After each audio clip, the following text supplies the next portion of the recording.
Hello student. स्वागत है आपका मेरे इस ऑनलाइन एजुकेशन प्लेटफॉर्म पर। और आज का जो सेशन होने वाला है वो हमारा जो टॉपिक होगा वो होगा complete C plus plus setup. Complete C plus plus setup मतलब जब हम सी प्लस प्लस की कोडिंग करेंगे, प्रोग्रामिंग करेंगे, तो उस प्रोग्रामिंग कोड को हम किस तरीके से एग्जीक्यूट करेंगे। तो इसके दो तरीके होते हैं। एक तो आप सीधा कोई वेबसाइट खोलिएगा जैसे कि programmis.com है, या और भी बहुत सारी ऐसी वेबसाइट्स हैं जिस पे आप अपने कोड को ऑनलाइन रन करा सकते हैं। जो भी आपका प्रोग्राम है वो आप ऑनलाइन जाएंगे, वो वेबसाइट पे जाइए, ऑनलाइन रन कराइए और आपका आउटपुट आपको मिल जाएगा कि आपका आउटपुट किस तरीके से काम कर रहा है। तो उसमें एरर आने की कहाँ कहाँ पॉसिबिलिटी होती है जो ऑनलाइन वाला सेटअप होता है। एक, आपकी जो इंटरनेट की कनेक्टिविटी है वो बहुत ही अच्छी होनी चाहिए ताकि आप अपने प्रोग्राम को जब कंपाइल कराएं तो उसका कंपाइलेशन सही से हो जाए। अगर आपके इंटरनेट की स्पीड कम है तब वो कंपाइलेशन में प्रॉब्लम करेगा और आउटपुट आपके जो डिज़ायर्ड आउटपुट है जो आपकी आनी चाहिए उससे कुछ अलग आती है, डिफर आती है। ये बहुत ज़्यादा प्रॉब्लम होती है ऑनलाइन कंपाइलेशन में। दूसरा जो प्रॉब्लम होती है ऑनलाइन में वो ये होता है कि जो भी आपकी EXE फाइल जनरेट हुई, यानी कि जो भी आपका वाइट कोड बना, जो आपने प्रोग्राम रन कराया उसका जो वाइट कोड बना, वो वाइट कोड आपके पास है ही नहीं, क्योंकि आपने उसको ऑनलाइन ही तो टेस्ट किया कि वो रन कर रहा है कि नहीं कर रहा है। तो इन सारी एरर्स को दूर करने के लिए, इन सारी प्रॉब्लम्स को सॉल्व करने के लिए जो हमारा पास सेटअप है सी प्लस प्लस का, वो मैं आपको बताने वाला हूँ कि आप किस तरीके से यूज़ करेंगे। तो वैसे देखा जाए तो ऑनलाइन बहुत सारे टूल्स अवेलेबल हैं जो आप अपने कंप्यूटर में इंस्टॉल करेंगे और आपका सी प्लस प्लस कंपाइलेशन शुरू हो जाएगा। मैं जो बताने वाला हूँ आपको वो सेटअप होगा आपका BS कोड से, यानी कि एक एडिटर यूज़ करेंगे हम। BS कोड एक एडिटर है, BS कोड यूज़ करेंगे, उसमें एक सी प्लस प्लस का जो कंपाइलर है वो हम यूज़ करेंगे। तो सी प्लस प्लस की कंपाइलेशन की फाइल हमें अलग चाहिए होगी और BS कोड का हमें अलग चाहिए होगा। इन दोनों फाइलों को हम डायरेक्टली अपने सिस्टम में डाल करके यूज़ कर सकते हैं, लेकिन उसके लिए कुछ सिस्टम में सेटिंग करना जरूरी है। तो कौन कौन सी सेटिंग करना जरूरी होगा वो सारी चीज़ें हम अपने सिस्टम में कंप्लीट करने वाले हैं। पहले हम बोर्ड पे आपको बता देंगे किस तरीके से ये सेटअप आप कंप्लीट करोगे, फिर सीधे लैपटॉप पे ले जा करके यानी कि PC पे मैं आपको बताने वाला हूँ कि कहाँ कहाँ कौन कौन सी सेटिंग करनी जरूरी होती है। तो शुरू करते हैं। देखिए, सबसे पहले जो कंपाइलर होता है वो करता क्या है, वो करता है हमारे सोर्स कोड को कंपाइल करके एग्जीक्यूटेबल फाइल बनाता है, यानी कि EXE फाइल बनाता है। अब जो हमारा सोर्स कोड होता है वो होता है जो हम प्रोग्राम में लिखते हैं। जो भी हमने प्रोग्राम बनाया, सपोज हमने 2 नंबर के ऐड करने का बनाया, 2 की टेबल को प्रिंट करने का बनाया, या कोई भी हमने प्रॉब्लम ली, उस प्रॉब्लम का हमने कोई प्रोग्राम बना दिया। जो प्रोग्राम बन के बनाया हमने वो कहलाता है सोर्स कोड। उस सोर्स कोड को हम कंपाइलर में डालते हैं और कंपाइलर से जो बाहर निकलता है वो एक EXE फाइल बना देता है। उसी फोल्डर में, जिस फोल्डर में हमने अपना प्रोग्राम सेव किया है, उसी फोल्डर में एक EXE फाइल बना देता है कंपाइलर। वो एग्जीक्यूटिव फाइल होती है, जैसे कि हम किसी भी प्रोग्राम को या किसी भी सॉफ्टवेयर को इंस्टॉल करते हैं, ठीक उसी तरीके से। तो ये कंपाइलर का काम होता है। डन। अब देखिएगा, जो हम कंपाइलर यूज करेंगे अपने इस सेटअप में, जो हम कंपाइलर यूज करने वाले हैं वो होगा GCC का। ठीक है, वाई विन लिव GCC। क्यों यूज करते हैं हम इसको?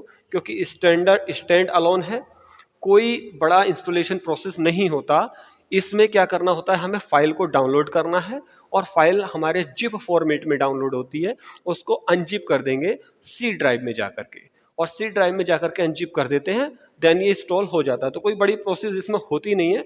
और इस टाइम जो करंट टाइम इसका लेटेस्ट वर्जन चल रहा है वो चल रहा है 5.20, जो लेटेस्ट वर्जन है इसका कंपाइलर का। ठीक है, सिर्फ जरूरी ही फाइलें इसमें रखते हैं और इसके लिए विंडो 10 और विंडो 11 होना जरूरी है। जो ऑपरेटिंग सिस्टम है, जो आपके PC के, लैपटॉप का जो भी ऑपरेटिंग सिस्टम है वो विंडो 10 या विंडो 11 होना चाहिए इस वाले कंपाइलर को यूज करने के लिए। ठीक, बाद में देखिएगा, एक मैंने बताया ना एक एडिटर भी यूज करना है। वो तो कंपाइलर हो गया, वो बैकएंड में काम करेगा, लेकिन एडिटर जहां पर हम कोड लिखेंगे वो एडिटर है आपका BS कोड। ठीक है, विजुअल स्टूडियो कोड। तो विजुअल स्टूडियो कोड एक तरीके का एडिटर का काम करता है। ये एक प्लेटफॉर्म बन जाएगा आपके सामने, एक पूरा का पूरा इंटरफेस आ जाता है। उस इंटरफेस में हम क्या करते हैं, कोडिंग करते हैं, और कंपाइल जब हम करेंगे, कंपाइलर का काम करेगा आपका GCC। तो दो अलग अलग चीजें होने वाली हैं हमारे पास।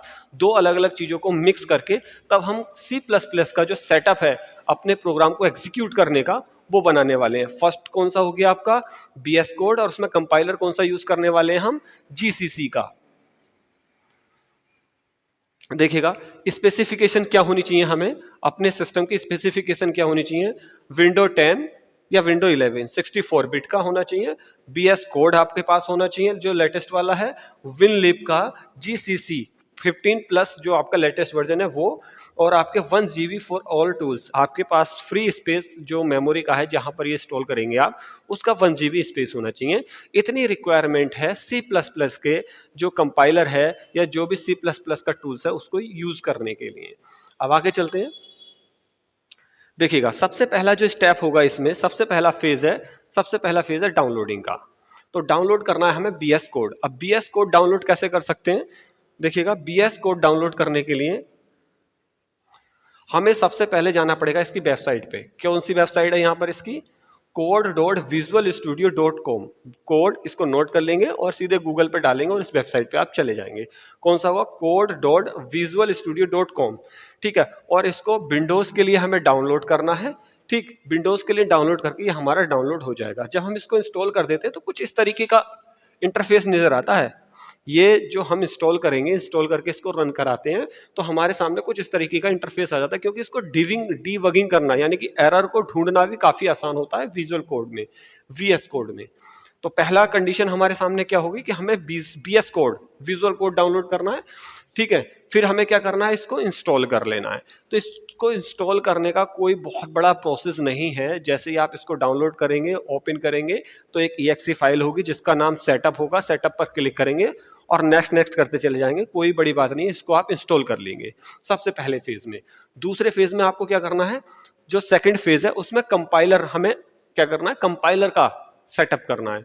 जो मैं बता रहा हूं अभी, विनलैब वाला जो है, विनलिब्स वाला, हमें कौन सी साइट पे जाना है, साइट देखिएगा, ये दोनों वेबसाइट के लिंक, डायरेक्ट लिंक जहां से आप डाउनलोड कर सकते हो, मैं वीडियो के डिस्क्रिप्शन में दे दूंगा ये वाली।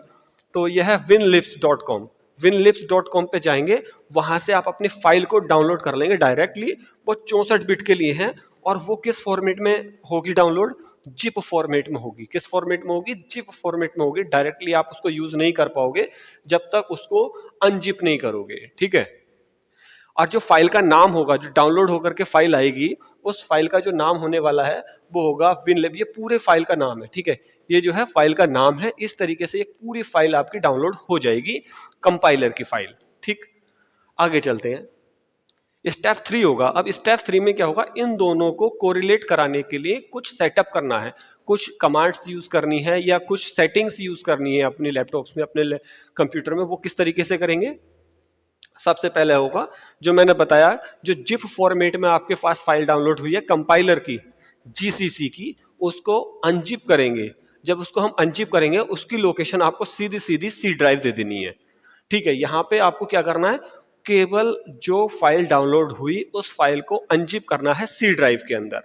जब आप सी ड्राइव के अंदर अनजिप कर देंगे उसको, तो कुछ इस तरीके की एक लोकेशन क्रिएट हो जाएगी आपके लैपटॉप में। किस तरीके से, देखिएगा, सी के अंदर इसको करोगे तो CMING, ठीक है, MIG-W64 इस नाम से एक फोल्डर बन जाएगा। ठीक है, इस नाम से एक फोल्डर जरूर बनेगा जब आप इसको अनजिप करेंगे सी ड्राइव के अंदर।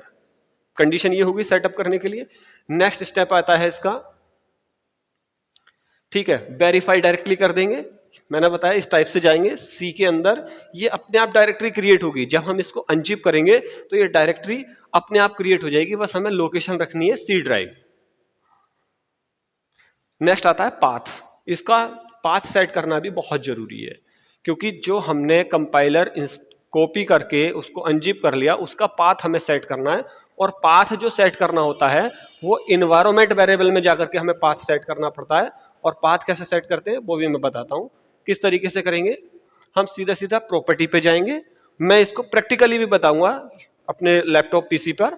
ठीक है, क्या करेंगे, सीधे प्रॉपर्टी, सिस्टम की प्रॉपर्टी पे जाएंगे, या आप क्या करेंगे, सीधे सर्च आइकन पे क्लिक करेंगे और वहां पर लिखेंगे इन्वायरमेंट वेरिएबल। और जैसे ही आप इन्वायरमेंट वेरिएबल पर क्लिक करेंगे, कुछ इस तरीके की विंडोज आपके सामने खुल जाएगी। यहां पर एक ऑप्शन मिलेगा आपको पाथ देखने का, ये हैगा पाथ।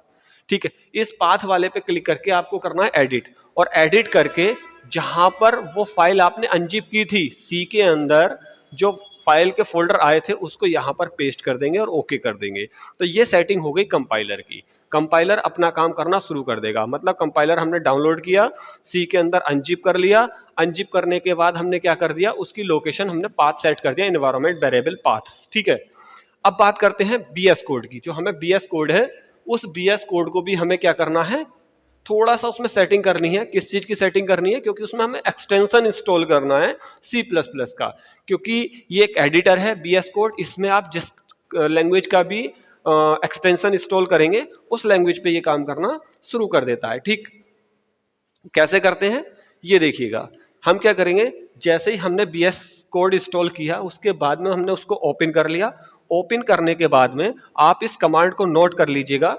हमें कौन सी कमांड रन करनी है, हमें कमांड करनी है यहाँ पर रन कंट्रोल शिफ्ट और एक्स। क्या, कंट्रोल शिफ्ट और एक्स। जैसे ही हम कंट्रोल शिफ्ट और एक्स को एक साथ प्रेस करेंगे कीबोर्ड में, तो एक सर्च बार टाइप की एक मेन्यू खुल के आ जाएगी और वहां पर हम C++ सर्च करेंगे और C++ सर्च करेंगे और इंस्टॉल कर देंगे यहाँ पर एक्सटेंशन C/C++y माइक्रोसॉफ्ट। इतना काम करने के बाद हमारा जो C++ का कंपाइलेशन का काम है, जो कोड एग्जीक्यूशन का काम है, वो कंप्लीट हो जाएगा। और उसे कंप्लीट करने के बाद में एक छोटा सा प्रोग्राम रन आप करा सकते हो, चाहे हेलो वर्ल्ड का हो या कोई सा भी हो, उसको आप आराम से रन करा सकते हैं। किस तरीके से रन कराना है ये मैं आपको अपने लैपटॉप और पीसी पे सिखाने वाला हूँ। बीएस कोड को कंप्यूटर पर सेटअप करने के लिए हमारे पास ये दो फाइलें होना जरूरी है। एक तो ये है BS code user setup x64 वाली, और ये इसका क्या है, कंपाइलर है। तो ये दोनों फाइल आप कहाँ से डाउनलोड कर सकते हैं, कैसे डाउनलोड होंगी, ये भी मैं आपको बता दूंगा। और उसका जो लिंक है वेबसाइट का, वो मैंने लिंक अपने डिस्क्रिप्शन में दे दिया है, आप वहां से जा करके इसको चेक कर सकते हैं।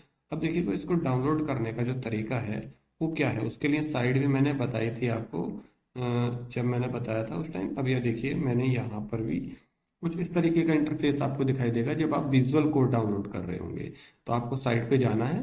कौन सी साइट है देखिएगा, यहाँ पर ये साइट दिखाई दे रही है code.visualstudio.com। इस साइट से जाएंगे आप और डाउनलोड फॉर विंडोज के लिए आप इसको क्या करेंगे, डाउनलोड कर लेंगे। और जैसे ही आप डाउनलोड पे क्लिक करेंगे तो आपकी जो फाइल है वो डाउनलोड होनी स्टार्ट हो जाएगी, ठीक।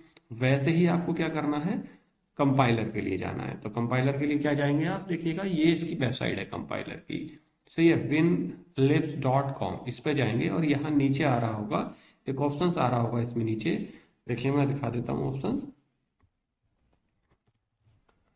ऑप्शंस आएगा इसका नीचे, क्लिक हेयर करके वहां से डाउनलोड हो जाएगी। देखिएगा क्लिक डाउनलोड इट हेयर, इसी पेज पर एक ऑप्शन आ रहा होगा यहाँ पर, ये देखिएगा क्लिक हेयर। तो ये क्लिक हेयर करके या डाउनलोड इट हेयर करके यहाँ से इस फाइल को आप आराम से डाउनलोड कर लेंगे। और जब ये फाइल डाउनलोड हो जाएगी तो ये फाइल यहाँ पे आपको देखने लगेगी। तो ये दोनों फाइलें डाउनलोड होने के बाद आप जब इंस्टॉल करेंगे बीएस कोड, जब बीएस कोड इंस्टॉल करेंगे तो कुछ उसका जो इन्वायरमेंट है बीएस कोड का वो कैसा दिखाई देगा मैं बता देता हूँ। यहाँ पर बीएस कोड इंस्टॉल करने में कोई बड़ी बात नहीं है, इंस्टॉल आप सिंपली करेंगे, नेक्स्ट नेक्स्ट रन कर लेंगे सेटअप को, तो बीएस कोड कुछ इस तरीके से दिखाई दे जाएगा आपका। डन। बीएस कोड दिखाई देने के बाद में एक सेटिंग आपको बीएस कोड में भी करनी है। आपको क्या प्रेस करना है, कंट्रोल शिफ्ट और एक्स, कंट्रोल शिफ्ट और एक्स प्रेस करेंगे तो यहाँ कॉर्नर पे आपको दिखाई दे रखा होगा ये एक्सटेंशन बार में सर्च का एक ऑप्शन खुल जाता है। यहाँ पर आपको क्या करना है, C++ करके आपको सर्च करना है और C++ एक्सटेंशन में ये देखिएगा नीचे आ रहा है माइक्रोसॉफ्ट। इस एक्सटेंशन को आपको इंस्टॉल कर देना है। किस में इंस्टॉल करना है, ये बीएस कोड में, क्योंकि बीएस कोड एक एडिटर है और इस एडिटर में आप जिस भी लैंग्वेज में का यूज करना चाहते हैं उसका एक्सटेंशन इंस्टॉल करना जरूरी है। तो इतना काम तो हमें कर देना है बीएस कोड में। अब देखिएगा आइएगा जो फाइल हमारी जिप वाली फाइल है उसमें बताते हैं कि उसमें क्या चेंज करना है जो मैं बता रहा था। तो जिप फाइल के लिए मैं जिप फाइल का फोल्डर खोल लेता हूं यहाँ पर, ये जो होगा, ठीक है, ये देखिए ये जिप फॉर्मेट में है, ये जिप फॉर्मेट में है। और ये जिप फॉर्मेट को आपको कहाँ पर करना है, इसको आपको अनजिप करना पड़ेगा। और अनजिप भी कहाँ करेंगे आप, सी के अंदर। और जब इसको सी के अंदर अनजिप करेंगे तो कुछ इस तरीके का फोल्डर आपको बन जाएगा। सी के अंदर एक फोल्डर आ जाएगा MINGW 64 करके। और जब आप इस 64 के अंदर जाओगे तो यहाँ पर एक विन पाथ आएगा, ठीक है। आप इसको क्या करेंगे, यहाँ से कॉपी कर लेंगे। इसको कॉपी करने के बाद हमें सेट करना है इन्वायरमेंट वेरिएबल। तो ये इन्वायरमेंट वेरिएबल यहाँ पर आप सर्च करेंगे। ठीक है, इन्वायरमेंट वेरिएबल यहाँ पर आ जाएगा, edit the system environment variable. आप इस पर जैसे ही क्लिक करेंगे कुछ इस तरीके की विंडोज आपके सामने खुल जाएगी, और यहाँ एक ऑप्शन मिलेगा आपको इन्वायरमेंट वेरिएबल। इस पर क्लिक करेंगे और यहाँ पाथ वाला ऑप्शन मिलेगा, इस पर क्लिक करेंगे। इसके बाद एडिट पर क्लिक करेंगे और यहाँ पर देखिएगा मैंने पहले से ये डाल रखा है, एडिट पर क्लिक करके इसमें एडिट कर लेंगे, या यहाँ पर न्यू में जाकर के पेस्ट करके इसको ओके ओके कर देंगे। इतना करने के बाद आपका जो सेटअप है सी प्लस प्लस का, वो रेडी हो जाएगा। अब वो रेडी हो जाएगा तो रेडी सेटअप को हमें कैसे पता करना है कि हमारा सेटअप रेडी हो चुका है। ठीक है, उसके लिए क्या करेंगे, आप कोई भी एक छोटा सा कोड यहाँ पर एग्जीक्यूट करा लेंगे। ठीक है, कोई भी एक कोड क्या करेंगे, आप एग्जीक्यूट करा लेंगे। कोई भी हेलो का या किसी भी टाइप का कोई प्रोग्राम लेंगे आप एक हेलो का, और उस हेलो के प्रोग्राम को आप रन करा लेंगे। अब हेलो का प्रोग्राम देखिए, मैं यहाँ पर एक छोटा सा कोड यहाँ सर्च कर लेता हूँ। ठीक है, C plus plus basic code, C plus plus basic code, आप लोगों को दिखाने के लिए यहाँ पर मैं एक छोटा सा प्रोग्राम को, ये देखिएगा हेलो वर्ल्ड वाला प्रोग्राम मैंने यहाँ से कॉपी किया, और ये हेलो वर्ल्ड वाले प्रोग्राम को मैं गया अपने VS कोड में, और VS कोड में जाने के बाद मैं फाइल में गया और मैंने न्यू टेक्स्ट फाइल बना दी। और न्यू टेक्स्ट फाइल में मैंने इसको क्या कर दिया, पेस्ट कर दिया। अपनी फाइल मैंने पेस्ट कर दी यहाँ पर। अब मुझे इसको रन कराना है तो ऑल कंट्रोल एन प्रेस करना है। क्या करना है मुझे, ऑल कंट्रोल एस।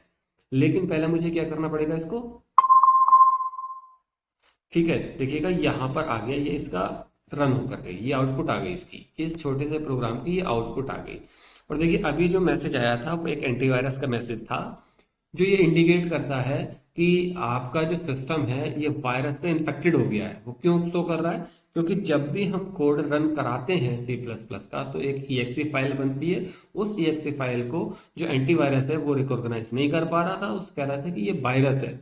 तो मैं उम्मीद करता हूं कि ये जो पूरा सेटअप है ये आपके समझ में आ गया होगा, किस तरीके से इसको इंस्टॉल करना है, किस तरीके से इसका सेटअप करना है। अगर आपको कोई प्रॉब्लम आ रही है तो आप कमेंट जरूर कीजिए।